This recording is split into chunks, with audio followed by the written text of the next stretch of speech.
Welcome to the Mobile Home Park Mastery Podcast, where you will learn how to identify, evaluate, negotiate, perform due diligence on, finance, turn around, and operate mobile home parks. And now, here is your host, the fifth largest mobile home park owner in the United States, Frank Rolfe. We all know that the modern mobile home park owner never accepts anything other than money orders and checks or ACH. But sometimes you really should take the cash. This is Frank Rolfe, Mobile Home Park Mastery Podcast. We're going to be talking about those certain times as a park owner where the correct decision is to go ahead and take the currency. Take the greenbacks. Whatever you want to call that thing which we call cash, which is widely dissipating from our life in America, but still, at certain moments, if you don't take it, will be a horrible lost opportunity. So what are those situations in which you need to take the cash? Well, the first one is in those states that require you to always take the cash, including regularly for rent. Some people do not realize that you can't have in some states the requirement that you only get paid in checks, money orders, or ACH. Why do those states do that? Well, because they want to protect customers who don't have bank accounts, who apparently don't have the ability to go down and understand the market to make a cashier's check or money order because they might be taken advantage of. And as a result, they try and protect those people and give them the fact that the landlord must accept the cash so they don't end up getting evicted when they can't navigate the waters of these more complicated things. So first off, if you're in one of those states that does require you to accept cash, well, you have to accept cash. The manager can't say to everyone who comes in this blanket, oh, well, we don't take cash, because you must. So rule number one is no if you can not accept cash. Now, why do we want to accept cash in mobile home parks? Well, we don't want to accept cash for several reasons. Reason number one is you don't really have a good written record, and this is to protect both you and the customer if you take cash. If they go out and give you a check or a money order, there's an automatic receipt that comes with that. So we can trace it all back and we can tie it back. Another problem is when you give managers cash, they're prone to take some of it. It's called embezzlement. It happens in mobile home parks all the time.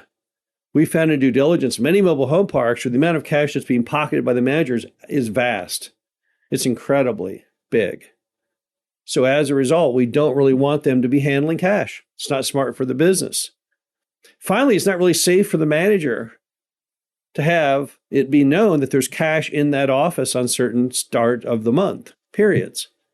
Because what might happen is someone might break into that old office because they think there's a whole bunch of money in there, which there may well be, and that would endanger the manager. So cash just is not a good idea for your business, yet in some states you must take a little bit of it. Now, what's another reason why you might take some cash? Well, let's say that I'm evicting a tenant and the constable goes to them, maybe at the moment we're serving the writ of execution or writ of possession, and says, no, wait a minute now.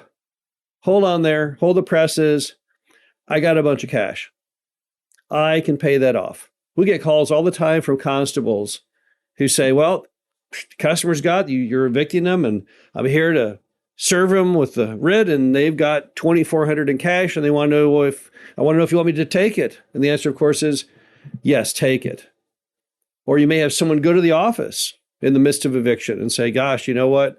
Okay, here's the deal. I got $1,600 and 25 cents right here. You've got to take that cash. What's going to happen is if you don't take that cash, if you say, well, let me think about it. I need a money order or a cashier's check or a check. What happens? Well, by the time you give them the time to think about it, they often change their mind.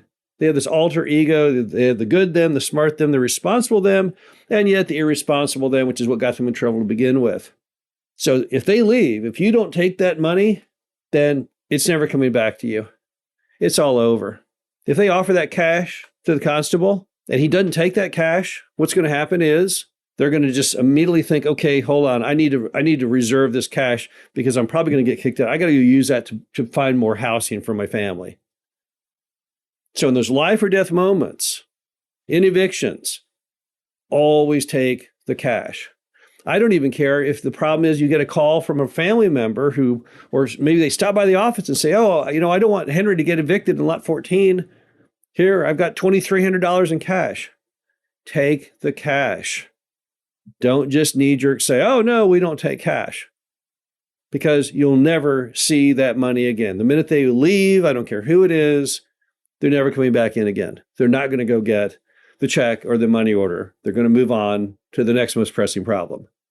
Next, when somebody comes to you and they want to go ahead and buy that park-owned home you have, and they are going to spend $10,000, $20,000, and they bring it to you in a sack of cash. We've had that happen many times. It seems impossible, right? Like, who in America today has $20,000 in cash, in 10s and 20s, in a bag?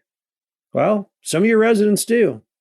They don't believe in the banking system. So the way they save money is they just put that cash in a jar or in a sack or in their mattress. And then at some point, when they want to spend it, that's how they produce it.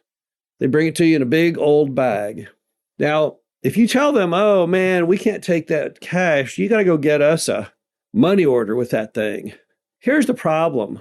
Most everyone knows in the US today, if you do something in cash over $10,000, it's tracked by the federal government. And often the customer who doesn't use the banking may have other issues in their own past life that they don't really want people to know what they're doing or what's going on. So the minute you tell them something like that, they're never coming back.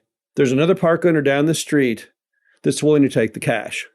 So you got to take the cash.